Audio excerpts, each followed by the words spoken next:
Welcome to Doc's Daily Dose for Dads, prescribed by Dr. Harrison. Sometimes it's hard coming up with material and information that I want to share every single day for parenting. But if you got kids, they're the gift that keeps on giving. My oldest son, the other day we had a football game at the school that we play at. He also goes to that school. It's K through 12.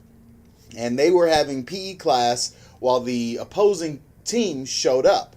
And the opposing team went into the visitors' locker room, which is also the PE locker rooms for the middle school and elementary. So when my son's class was over, they had to go in and change. But there was the football team also in there changing. So, the door was left open to make sure, just for liability reasons and just ensuring that the kids felt safe and comfortable. And so I kind of peeked my head in because I realized Avron was kind of being slow to get out of there. And I see him at the back, and I see him kind of got this he has this look on his face. And I'm like, whatever, I'm not even paying attention to it. Like, it's fine. And as I turn away, about 10 seconds later, all I hear from the opposing team in a loud echo is a, ooh. And I'm like, it's got to be Avron. I'm sure he said something. So I come walking out of the office, waiting for him to come outside of the locker room. And sure enough, he's like, Daddy. And I'm like, what's up? He was like, they were in there saying the F word and the B word and just being all crazy. And I told him, you guys are setting a bad example for kids. And then everybody went, ooh.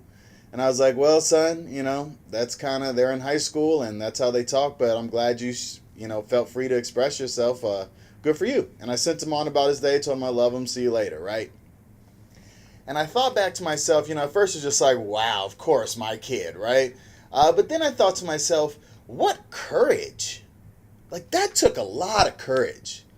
To be 9 years old in a locker room full of 15, 16, 17, 18-year-old boys who were like the manly boys, I guess you can call it, right? The football players, the tough bravado football players, the ones who are big and buff and bad.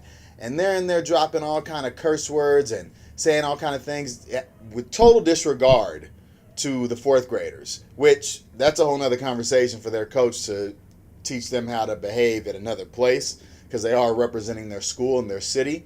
But for my son in the middle of that, to feel strong enough and confident enough in himself to say something to that entire group, like, that could have went so many different ways with those boys responding.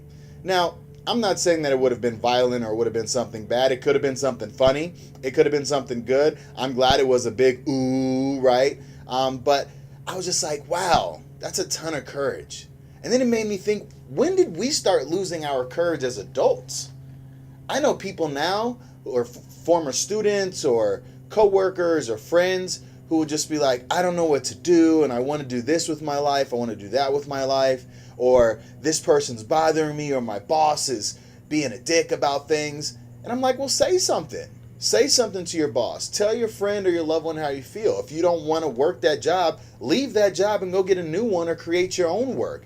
Build your own business. What's your end game? What do you really want to do with your life?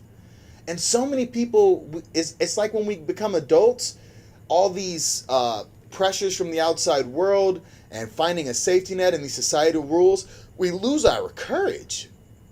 We lose it. And being able to see something like that with my son, him showing extreme courage in that moment when a lot of you might think, oh, that's something small. Like, think about that. Would you in a locker room full of high school boys from an opposing school who are very intimidating to be like, you guys are setting a bad example at the age of 9? Maybe. Maybe you would have been more inclined to do it at the age of 9 than you would now as an adult. Especially, it's crazy to me how we lose things as we get older. The world is vast as you're a kid, and there's so many opportunities and so many things you're not afraid of. But as we get older and we have more life experience and we've been tested more and we've seen consequences more for some of our actions, we lose that courage.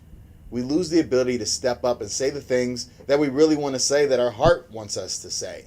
So I'm going to take a page from my son's book. I'm going to continue to be courageous.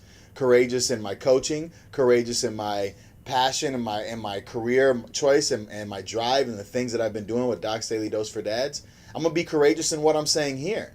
I don't give a damn what people feel about it except for the fact that they feel something. Whether you agree or disagree, great. Let's have a conversation, right? Let's talk about raising these kids. Let's find better ways to do it. So thank you, son. Thank you for having the courage to be you and say what you wanted in that moment. Thank you for sharing that with me. And thank you for it giving me a kind of a fire under my ass to make sure that I stay courageous as well. Because that's the only way you find out what you're made of. With a little bit of courage. Just a little bit. You don't need any more than that. The rest will grow itself. That's Doc's Daily Dose for Dads. Don't forget to hashtag Doc's Daily Dose for Dads, hashtag 4D, all social media at RebirthBX. Check out the website, rebirthbx.com. Apple Podcasts, Google Play Music for the audio version of this podcast. YouTube, Doc's Daily Dose for Dads. Hit the subscribe button. Hey, tomorrow, 8:30 p.m., live session. Who knows what I'll be talking about. I'll see you then.